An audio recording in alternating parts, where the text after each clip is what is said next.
What's up, my YouTube family? Sergeant Greybeard with the Gaming Brigade, back with another Division 2 video. And since the introduction of Title Update 14 a few days ago, I've been getting a lot of messages from players asking, how do I think builds are actually going to change whenever we get this new content? And yes, it was pushed back, that's going to be for a different video I put out tomorrow. But putting all that aside, the introduction of Title Update 14 also brought with it a new mask, the Chill Out Mask. And what makes this different is that it doesn't have a gear set bonus, but it does give you 2 mod slots, so a lot of people are wondering, is this going to be a change we can look forward to in the future? Now, if you happen to be new to the channel, first of all, welcome. Secondly, feel free to hit that subscribe or join button. We would love for you to be a part of our gaming family. And if you enjoyed this or found it helpful at all, do me a favor, my friends, hit that like button. It really does help us out. So the first thing I'd like to talk about today is, for instance, the Chill Out Mask and how a piece like this can drastically change your build. Now, when you look at it, you can see you have your regular core attribute and a minor one as well. This one is armor and health, and then I have a second one that has armor and crit hit chance.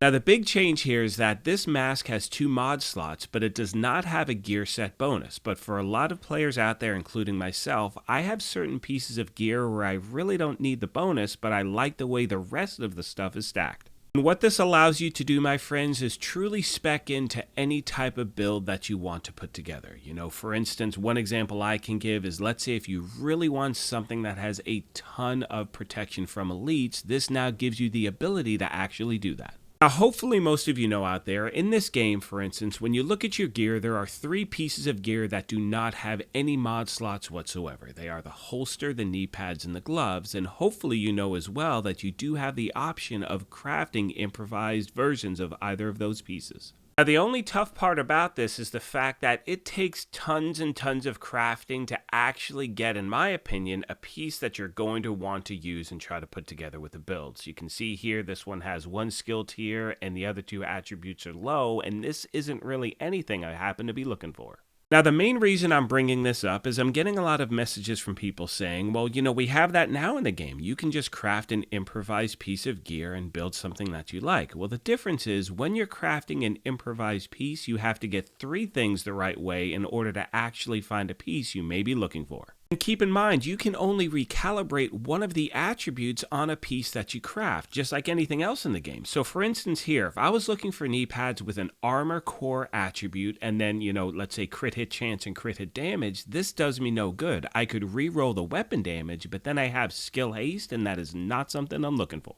However, with the introduction of the Chill Out Mask and hopefully other items like this whenever we get that new content, it changes everything because you just need to get one of those attributes correct. Once you do, you can then re-roll it any way you want. So if armor is maxed out, you then can choose how to re-roll that second attribute and really build anything you want.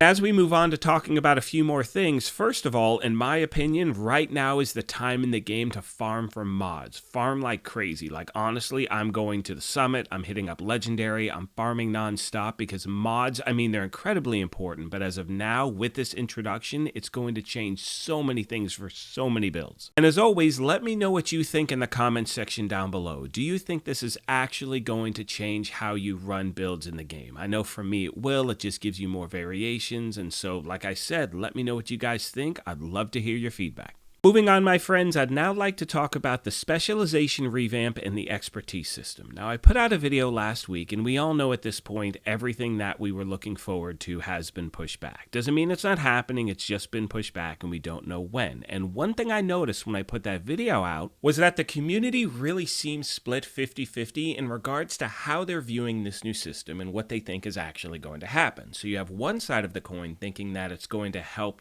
people start new builds and things like that. And you have the other side thinking it's just going to have people more hyper-focused on the builds they're running. Now, as most of you know, each specialization has its own talent that can only be used when you have that specialization equipped. So for instance, if you want extra armor on kill, you have to have the gunner specialization, equipped at the time. However, moving forward, you will be able to choose what talent you have with whatever specialization you want. So for instance, you can have the technician specialization equipped. Let's say you don't need that extra skill tier, you want to have armor on kill, you will be able to do that.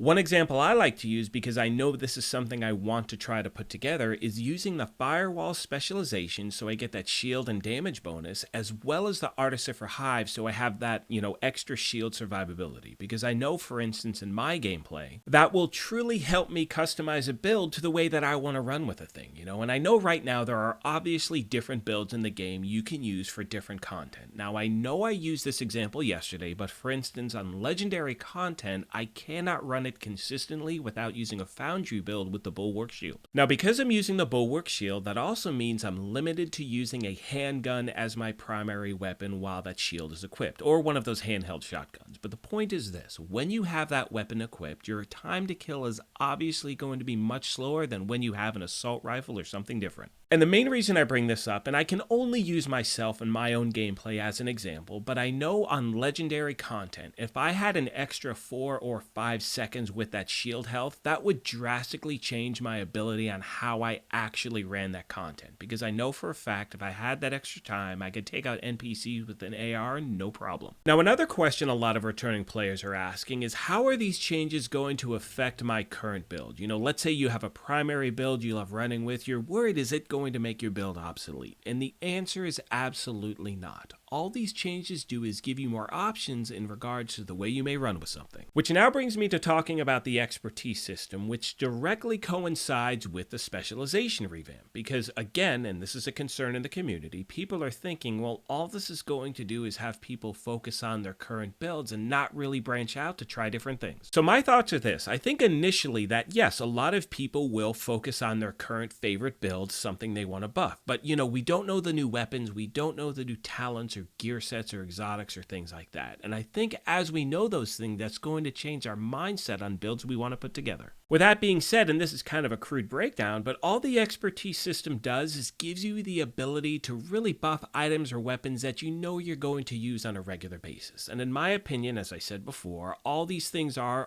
game quality improvements, which will really change the way a lot of people are able to play. And as I start to wrap this video up, the bottom line is that if you don't want to change the way you play this game, don't. You don't need to. Keep playing it the exact same way. The most important thing is to enjoy it. And on the flip side of that, I know for me, I want to make major changes to my character, and this system, in my opinion, both of them will help me do that. Once again, my friends, and I know I said this a moment ago, but I highly recommend taking a lot of time right now and farming for those mods. If this is any indication of things we may be able to expect in the future, you want to have like 5 or 6 different maxed out mods for different builds, because again, it's going to change your build in so many different ways. As always, I'd like to take a moment and thank you all for your continued support of this channel, especially, now that there's a bit of a delay, and all this stuff, but again, I'm happy with what I'm seeing, I'm enjoying the game, and there's still a lot of stuff I want to do before the new content. Like I said at the beginning of this thing, if you happen to be new here, feel free to hit that subscribe or join button. We would love for you to be a part of our gaming family. If you enjoyed this, do me a favor, hit that like button. It